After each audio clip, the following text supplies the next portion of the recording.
Hi, this is Amy Adams. Welcome to the podcast, read by me, written by Del Sweet. Copyright 2020, all rights reserved in their entirety.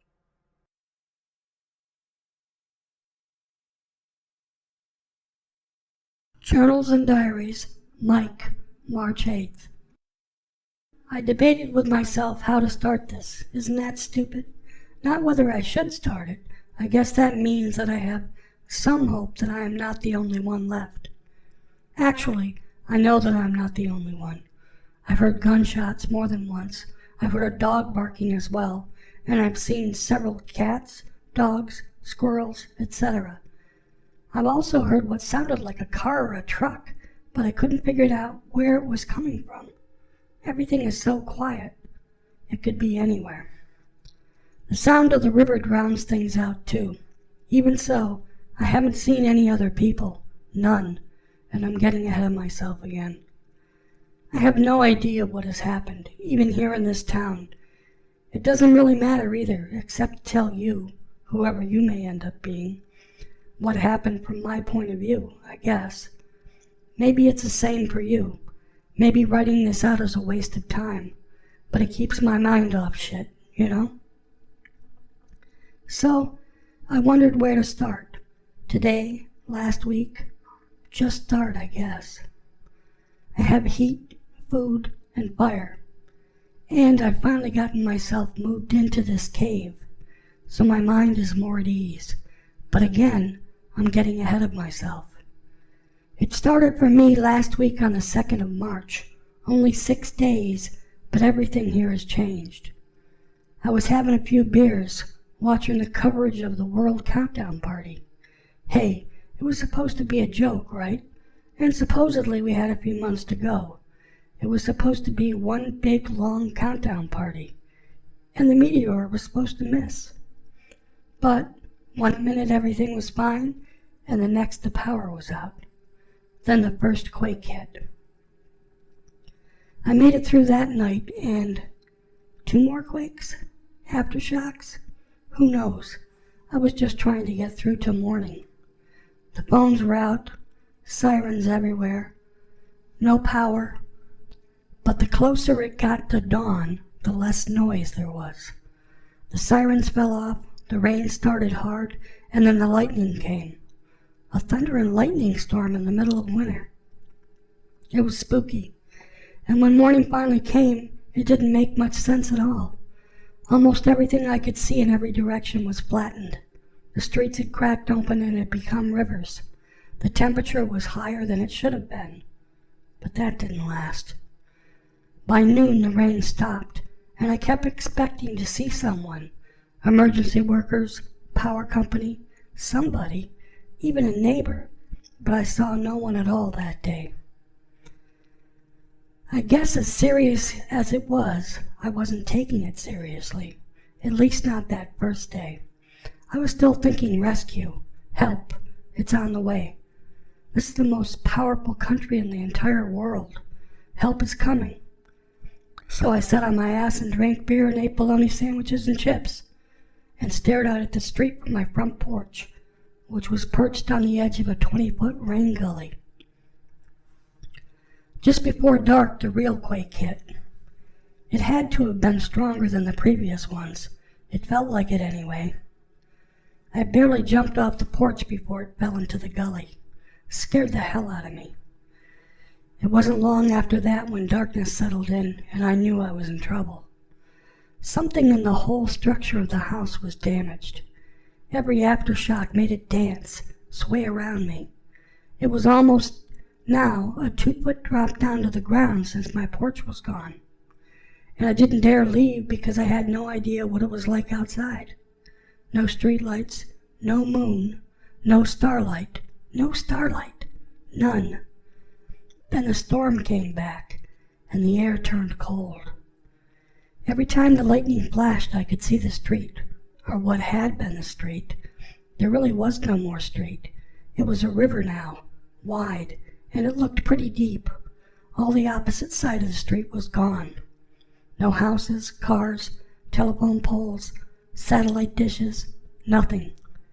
It seemed like the entire side of the street had washed right away down into the river. The water roared past me just a few feet from where my porch had been, flattened out, and then turned into rapids, breaking away to crash into the Black River farther down the hill. That was when I realized it wasn't just the other side of the street that was gone. The other 2 blocks that had been between me and the river were also gone. Later on, the rain turned to snow, but the lightning kept up. Lightning in a snowstorm. How crazy is that? But by the morning of March 4th, the river running past my house was down to a trickle, and the snow began piling up. Down the hill, the black was over her banks. There was nothing else to see. A few solitary houses still standing, as my own was, but there was no one around anywhere. That's when I get into the hard stuff. I drank myself to sleep, and when I woke up, I'd lost several hours. My watch still worked at that point. When I walked to the front door, the first thing I noticed was footprints in the snow. 3 sets, 2 small, maybe kids or women, 1 big, going just past my house, no more than 3 feet from my house, where once upon a time in some other world my porch had been, and I had slept through it. I yelled and screamed for a half hour, hoping that someone would hear me, but no one came. No one yelled back and told me to shut up either. Just absolute silence. No birds, just the roar of the swelling black. Nothing else. I thought about that day, the 4th, a couple of times. Was it the 4th? The 5th? Did I sleep more than a few hours? I don't know. And that was the day my watch stopped working, so I don't know. 1 minute it was working, and the next it wasn't. The face was blank. There were a couple of more aftershocks that day, and I began to wonder if my house would be standing much longer. After all, nearly everything around me was destroyed already. And, I thought, what if that was an aftershock? Like I had thought the first quake was a real one, and then the one the next day was so much stronger. It made me realize how stupid I was to still be in that house. And, I thought, no wonder no one is answering when I yell. They were all smart enough to get away from the buildings, leave, and if I left also, I reasoned, I'd most likely catch up to them, whoever they were, wherever they had gone. That was when I glanced at my watch and noticed that it had stopped working. I had been in the habit of looking at my watch all day, just nervous, I guess.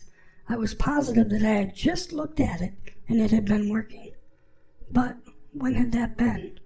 What time had it been? And when had it been that I had looked at it? How long ago? All I could remember for sure was that the last aftershock that had started me wondering had been at 2:57 p.m. I wasn't sure of anything after that. Even when I thought back on it later, wondering what day it was, I wondered why I had never thought to push the little date button to see what the date had been. Or had I? Had I, and then forgotten that I had? Had I only remembered subconsciously that it was the 4th? Anyway, the watch was dead. And what time was it? And where should I go? And how soon would it be dark? After wasting time wondering about things like that, things that were absolute bullshit in light of everything else, I just jumped down into the snow and headed off towards downtown. There were a few buildings standing in that direction. It was still snowing pretty hard, but I could see the outlines of the buildings through the snow. There were planes overhead in the night. I know that sounds crazy, but I woke to hear them. There was a strange smell in the air, too, and I was thinking, in my dream, maybe in my dream, or maybe awake. Anyway, I was thinking crop dusters, like they were crop dusting, spraying something.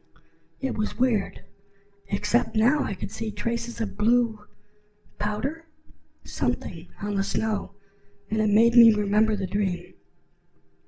But I pushed it away and walked, too much to see and comprehend as it was, without worrying about bad dreams. Normally it's no more than a 15-minute walk to the square. Watertown has an old New England-style public square that is the center of downtown. I figured that if anyone was still alive, that was where they would be. In fact, I told myself, they probably would have some buildings open for shelter. Fire departments should be passing out blankets, bottled water, hot soup. I could see it so clearly in my head. I was wrong, of course, but that's a story for tomorrow. My fingers are shot. Hey, it would be easy to write this on my computer keyboard, but computers are a thing of the past now. I'm warm, I'm dry, I'm pretty much okay. I survived the day the world ended, but my fingers are sore and I'm tired, so I'll pick this up tomorrow.